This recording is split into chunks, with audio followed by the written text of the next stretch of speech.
Ford of Europe could do no wrong in the 1960s and 70s, and the Escort quite possibly turned out to be their crowning achievement.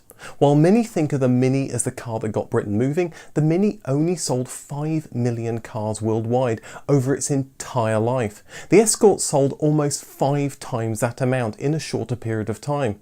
So just how popular was it in the grander scheme of things? Well, let's look at the top 10 selling Ford vehicles of all time.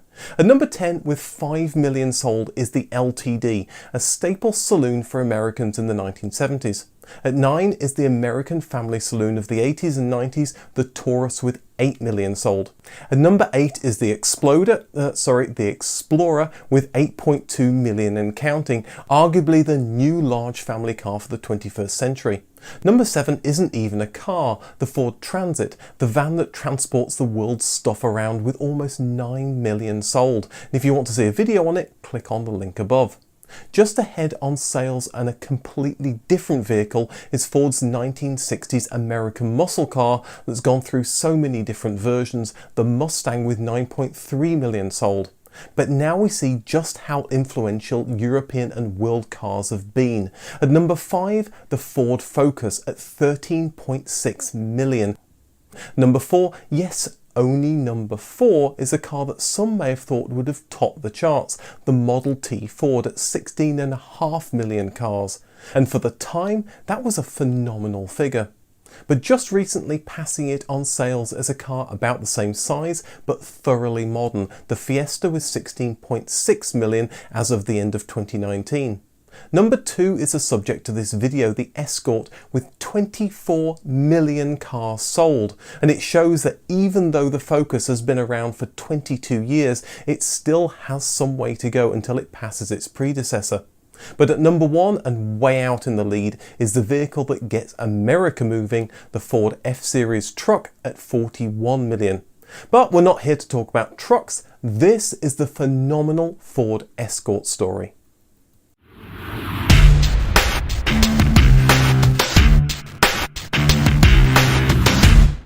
The Ford Anglia had been a big success for Ford. Initially released just 2 months into the Second World War, it had been a basic but popular car that had sold over 1.5 million cars by the 1960s. With more and more people buying their first car and getting on the road, it was more important than ever that Ford's entry-level car should be a success.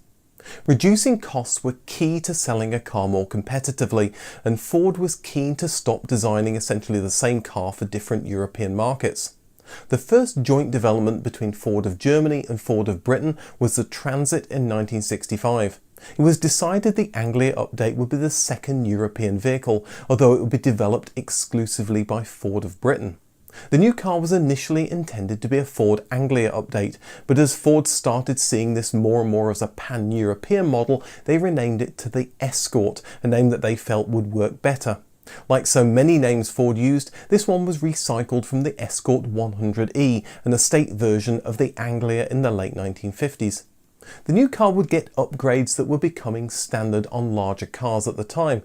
All gears would get synchromesh, and if you have ever driven a car without synchromesh, you'll know just how helpful that is. It would get rack and pinion steering for the first time that gave more confidence behind the wheel and reduced the turning circle to boot.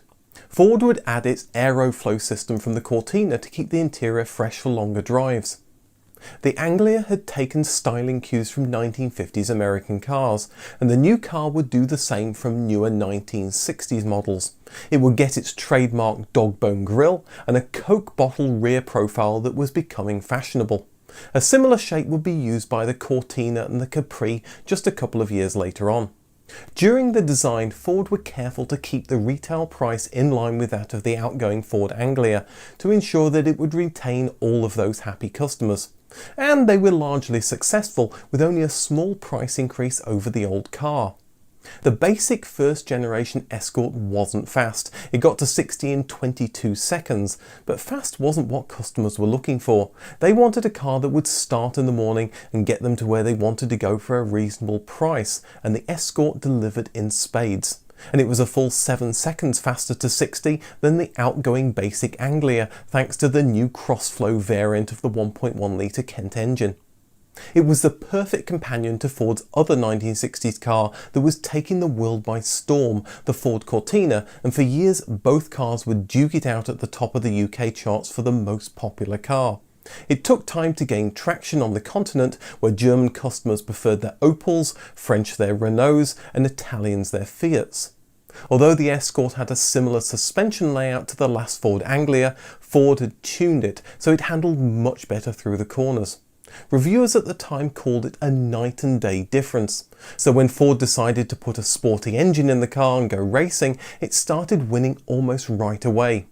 Ford put cash behind motor racing so it could be seen on Saturday afternoon telly beating the competition. Trim levels in the late 1960s were, let's say, Spartan compared to what drivers expect today. The deluxe model, one up from the base model, had the luxury of rubber flooring. One up from that, the super model got carpet and a cigar lighter. But what you were buying for your £695 in 1968 was a well-mannered, easy-to-drive, reliable car, and that counted for a lot. The car would be offered in 1.1, 1.3 and 1.6 litre versions with both manual and automatic gearboxes, although none could be described as quick at its launch in 1968 except for the 1.3 litre twin cam that boasted a sub 10-second 0 to 60 time. And it was available in both the saloon and the estate version, giving a degree of practicality to Ford's small entry-level car. Ford had been working with Lotus to make competition versions of the Cortina, but from 1967 they switched to the Escort as their main motorsport model. It had great handling, but was lighter than the Cortina while still allowing a 1.6 litre twin-cam engine that Lotus originally fitted to its Elan. But soon Ford switched over to start a long and illustrious relationship with Cosworth with their souped-up 16-valve version of the 1.6 litre Kent engine. The car would become known as the RS 1600, and it would go on to win many championships. One of its most famous victories came in the London to Mexico rally in 1970. This gave rise to an Escort Mexico Special Edition to celebrate the victory. In 1969, the saloon gained 4 doors to join the 2-door saloon and estate. France and Italy got a tiny 940cc engine to help with tax restrictions, but this made for a very slow car. A year later, in 1970, Ford started selling the Escort in Australia as the saloon and van, but unfortunately not the estate version. And the car started to be produced around the world as well. Initially in the UK and Belgium, production then moved to Germany and started up in Ireland, Australia, New Zealand, Israel and even Taiwan. Never one to miss a trick, Ford introduced the Escort Sport in 1971. The RS 1600, although the fastest car of the bunch, also cost a bunch of 1,500 new British pounds. The Sport looked like an RS 1600 or Mexico and still used the still fast 1300 GT engine, but with a cheaper interior it cost just £940. In 1973, a road-going version of the temperamental 2-litre Rally Escort was launched as the RS 2000. And although it was slower to 60 than the RS 1600, it was more well-mannered through the bends and the suspension was kinder to your back on the way to work in the morning. By 1974, Ford proudly announced it had produced 2 million Escorts, the first Ford model to do so outside the US. This was just the marketing Ford wanted to get customers excited for the second generation of Escort that started rolling off production lines in December and went on sale the following month. While the first generation was developed by Ford of Britain, the second generation would be a joint European development, as were pretty much all Ford vehicles at this stage. But it would be given the decidedly British code name of Brenda. As could be seen from the exterior, it was little more than a reskin of the old car, with simpler straight lines similar to what they'd done with the Ford Capri. It did have a new underbody, but that had been introduced on the first generation model 6 months earlier. And like other Fords of the era, the estate and van versions retained the rear end from previous generation cars. The model naming would change, starting with the base popular trim level, then L, then GL. The top of the range would be the luxurious Ghia, just a year after Ford started using the premium brand name on the Ford Granada. And the Escort Ghia was something special, receiving air conditioning as standard. The Sport, RS Mexico and RS 2000 spec models would remain as Ford continued its rallying dominance, continually tweaking the engine and chassis to keep it ahead of the competition. It won the RAC Rally every year from 1975 to 1979, along with the 1979 World Rally Championship using a special 1.8 litre engine. And those rallying Escorts would bring the squarer front-end treatment to the forecourt, and this foreshadowed the boxy style the next generation would bring. The Estate still wasn't available in Australia, so the panel van was available in higher interior trim levels to try to make up for it. The 1.1 litre engine was dropped, and eventually the 1.3 litre as well to comply with emissions regulations, being replaced with the 2 litre Pinto engine. But the Escort wasn't popular in Australia, with homegrown cars being more appealing to Aussie sentiments and cheaper Japanese small cars being more appealing to Aussie wallets. Production in Israel was joined by partial assembly in South Africa, and like Australia, the small 1.1 litre engine was left on the sidelines. But unlike Australia, it was popular, with the 1600 Sport being the most popular car in South Africa in 1980. Production in Australia, New Zealand and South Africa ended in 1980, being replaced by the Mazda 323 based Ford Laser, and hold on to that thought because we'll come back to it later. The Escort continued trading paint at the top of the UK charts with its larger sister, the Cortina. To keep it selling, Ford kept making small updates like a black front grille, updated steering wheel and the usual trick of including more options as standard, like carpet interior for the Popular and the heated rear windscreen for the L model. Special Linnet, Goldcrest and Harrier special editions were introduced in 1979, so the cars kept moving off the dealer's forecourt. It's at this point the Escort story diverges for a bit. Well, it shouldn't, but as you'll see, it does. Ford and every other car manufacturer wanted fuel-efficient cars ever since the price of petrol went through the roof in 1973. They'd introduced the Ford Fiesta in both Europe and North America in the late 1970s. But with Detroit's answer to the Escort, the Ford Pinto being such a disaster, Ford decided the next generation Escort would be a true world car that would further reduce development costs. When I say world car, I'm obviously missing out large swathes of the world who decided to go the Ford Laser route based on the Mazda 323. Again, hold that thought, we're going to get back to it. With small cars moving to the more efficient front-wheel drive layout, the third generation would follow suit, saving valuable weight and space. And it would be the first front-wheel drive Ford in North America. The car was a completely new design, with a hatchback for the first time, so it could take on the might of Volkswagen's Golf and Japanese small car imports that were eating into Ford's sales on both sides of the Atlantic. But although each had a 94.2-inch wheelbase, a notched aeroback shape, a 1.4 litre CVH engine and the name Escort, despite the fact that Ford of Europe wanted to call it Erica, but let's not go into that, these cars had almost nothing to do with each other. It's like saying Birmingham, England and Birmingham, Alabama are the same. Yes, they're both called Birmingham, and yes, they're both cities with people who probably drove around in Escorts, but there's a lot of other differences. Although, as a proud Brummie, I'm allowed to make this joke, you can't understand what the heck they're saying in either place. So first out of the gate was Ford of Europe in 1980 with a third generation Escort. It was boxier, as was the fashion of the time, but despite that boxiness, the drag factor had dropped from 0.45 to 0.39, thanks in part to that aeroback bustle. And with new engines, the car was both faster and more fuel efficient. It all added up to a winning combination that won European Car of the Year in 1981, beating stiff competition from the Fiat Panda and the Austin Metro. Its popularity catapulted the Escort to the top of the UK sales charts where, spoiler alert, it was to remain the #1 selling car until the Escort hit the rocks in 1990. The usual lineup of engines from 1.1 litres to 1.6 litres were available. Unlike previous generations, an automatic wasn't available until Ford grabbed one from the US model in 1983. And the old-fashioned rear leaf spring suspension was gone to be replaced with a fully independent setup. Despite this, the suspension came in for criticism by the motoring press for a harsh and unforgiving ride. Ford worked on an RS 1700 turbo version for rallying to continue their domination, but couldn't get the car competitive.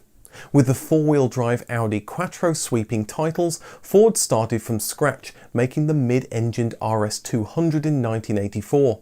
It was powered by a 1.8 litre Cosworth engine that developed 250 horsepower in the road-going version and up to 450 horsepower while racing. This left Ford without an RS version for their road-going car. With the Golf GTI becoming a popular hot hatch, Ford initially answered it with a 95 horsepower XR3 with a 0 to 60 time just over 9 seconds. It was uprated to the fuel-injected XR3i in 1982, and with that it got a small boost in performance.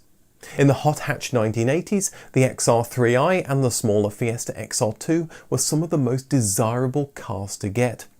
Ford did make an RS version in limited numbers, the RS 1600i in 1982, and added a turbo in 1984, but it came in for criticism, and with the launch lost in between publicity for the new Granada and the RS 200, it was the XR3i that got the most interest. This is also when my association with the Escort started, with my mum's 1984 quartz gold 1.3 litre Escort, which actually looks silver. It got spectacularly written off in a high-speed crash involving all 3 lanes of the M6 near Stoke in 1987. Thankfully, me, my mum and my sister were unharmed, and a couple of years later I even happened to see this supposedly totaled car back on the road as I was driving around town. According to the DVLA, it was still being driven in 1996. 1983 brought a slew of changes. As well as the automatic gearbox, an economical diesel engine arrived, giving excellent fuel economy. But that phenomenal fuel economy meant anemic acceleration. And a saloon version would arrive as the Ford Orion. With the booted Ford Cortina being replaced by the hatchback Ford Sierra, this would give customers who love saloons something to buy. Production would start up in Argentina and Brazil, with some Brazilian versions running on alcohol to comply with local laws. They also launched a budget Escort Hobby with a tiny 1 litre 50 horsepower engine.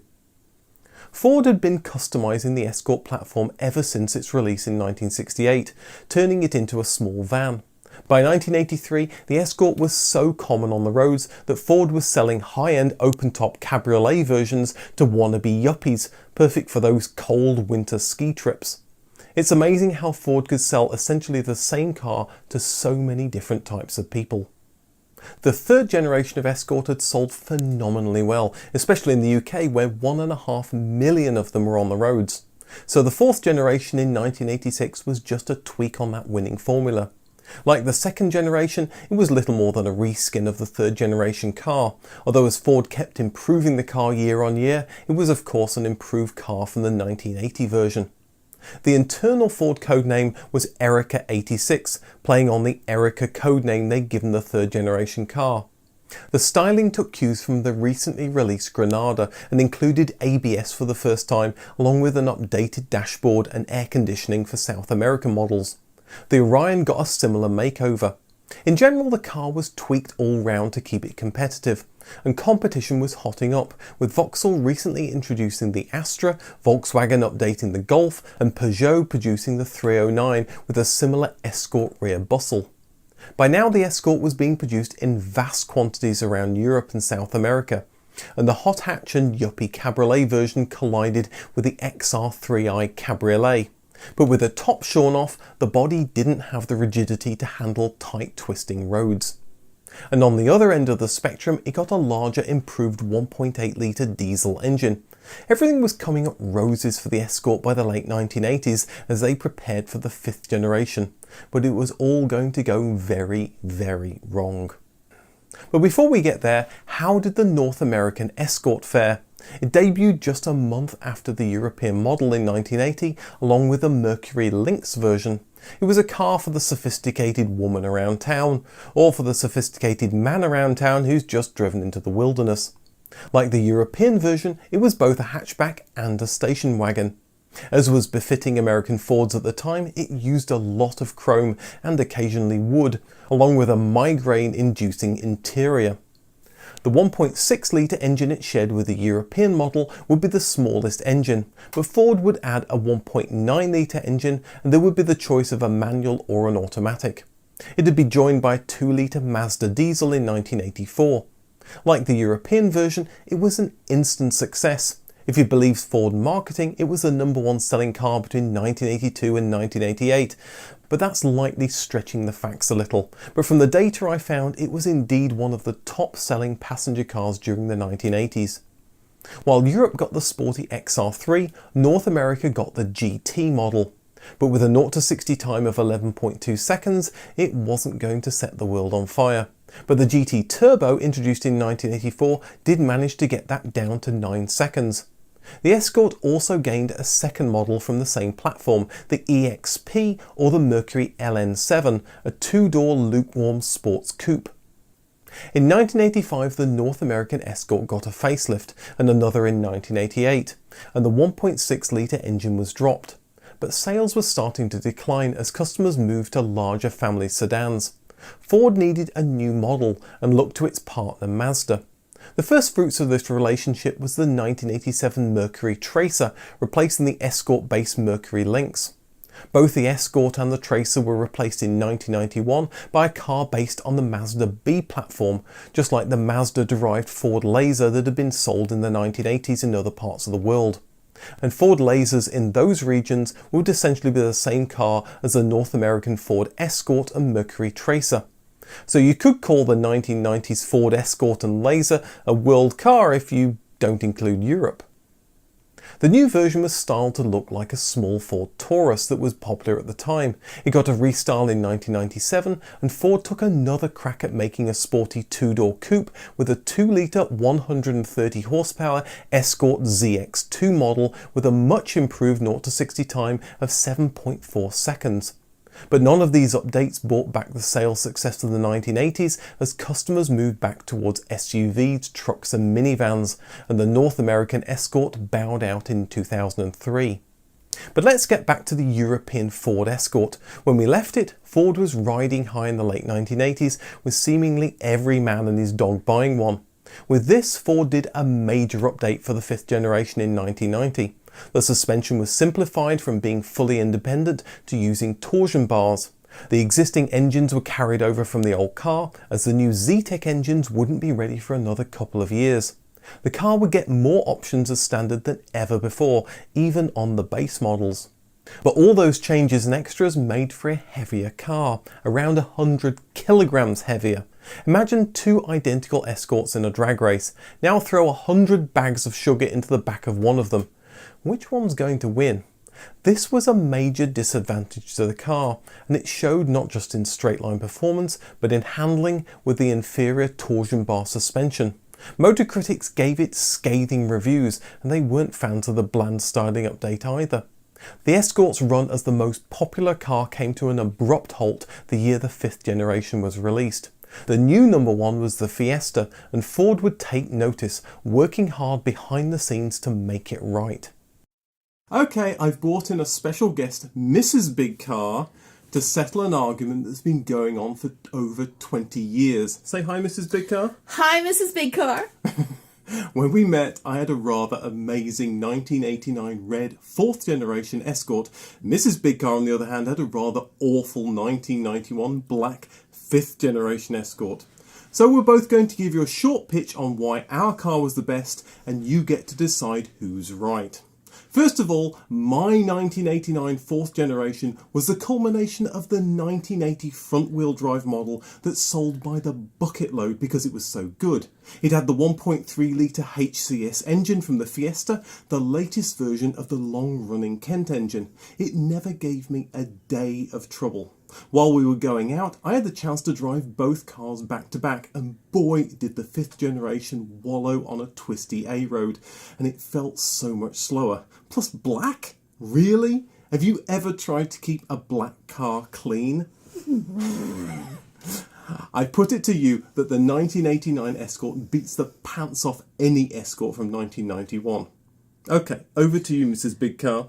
Well, I completely disagree because I drove my cute, adorable, black with a nice little bottom 1991 Escort, and it was the best car that I have ever owned. It was the first car that I ever owned.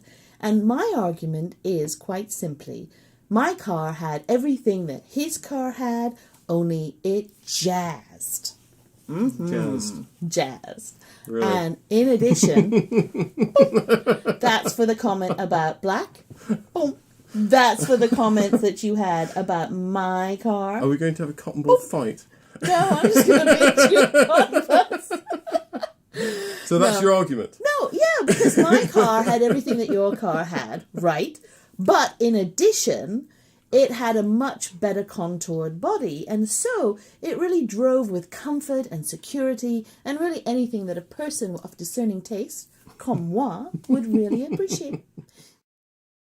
Okay, she's gone now. But anyway, the fourth generation, obviously way better than the fifth generation, and really, cotton balls throwing these at me? What a baby. By 1992, Ford had made amends somewhat. The suspension and steering were improved, and those new Zetec engines finally arrived, making fuel injection standard on all petrol engines. The 1992 base Escort had gained another 90 bags of sugar in weight, so the more powerful engines were really needed to move that extra weight around. Ford's hard work did the trick, and the Escort returned to the top of the UK sales charts. But the best Ford Escort released in 1992 wasn't even an Escort. The 4x4 Escort RS Cosworth was a shortened Sierra clothed in Escort panels. Created out of Ford's attempt to make a rally car to win the World Rally Championships, the road car was fierce. Its 224 horsepower 2-litre Cosworth engine got to 60 in just 5.7 seconds. Although it failed to take the rally wins Ford wanted, it was highly sought after then and now, with many imported into the USA by third parties. The Orion name was retired in 1993, with the booted Escort being simply known as the Escort from now on. And the XR3i name was also retired in 1994 after a lackluster showing with the new model. In South America, the Escort was now the Mazda 323 derived model from North America, but surprisingly the 5th generation European Escort was still sold there. But if you don't already know what it was called, you would never guess. The car was sold under two names, the Volkswagen Pointer and the Volkswagen Logus. Yes, that's right, Volkswagen. It was all part of a deal Ford did with VW in the 1980s to form Auto Latina because of the bad financial situation in South America at the time. VW and Ford would save money by sharing car and truck platforms there. In Europe, the Escort returned one last time as the mid-cycle 6th generation refresh in 1995. The car got a facelift to make it more like the larger Mondeo with its oval grille. After complaints of low-quality dashboard plastics with the old car, the interior quality was given a boost. The handling and ride were improved to keep up with the competition, and in 1997 the car got the badge no one thought they'd ever see on an Escort, the Escort GTI. But despite the refresh, the car was starting to look a little long in the tooth, and the UK public found they preferred the smaller Fiesta. The Escort was never able to gain the top of the UK sales charts, but Ford couldn't feel too badly about this as they now had the top 3 selling cars in the UK. Ford took another stab at a small family world car when the Ford Focus was launched in 1998, and it would go on to be a worthy successor. It was a big step change in design and execution from the last generation Escort and was well received. But that didn't stop Ford from selling the old Escort model alongside the Focus as a cheaper model, to get that little bit more from the sunk production cost. And the Escort van remained in production until 2002. Surprisingly, the European Escort staged a resurgence in New Zealand, replacing the Ford Laser in 1996 for the last couple of years before also being replaced by the Focus. It also continued production in Argentina until 2004. With the dominance of the Ford Focus, the Escort was written into history, or so we all thought. If you recall way back at the start of this video, which is turning into the longest one I think I've made yet, Ford had a penchant for reusing names, like it had with the Ford Escort 100e in the 1950s. And so it came to pass again in 2014 when Ford used the Escort name in China. It was based, funnily enough, on the 2nd generation Ford Focus. So Ford sold the 2nd generation Focus as the Escort alongside the 3rd generation Focus, again to get that little bit more from the sunk production cost. The Escort has had an amazing history and has spent much of its life as the top selling car in one part of the world or another. Ford continued to ride high with the Focus, which has only recently slid down the sales charts. But it would be the Escort that millions have had so many fond memories of. A big thank you to all my patrons for supporting me. To get early advert-free access to new videos or to appear in the credits, please consider supporting me using the Patreon link below from just $1 or 80p a month, and hit that subscribe button to get notified of new videos. Thanks for watching, and see you in the next video.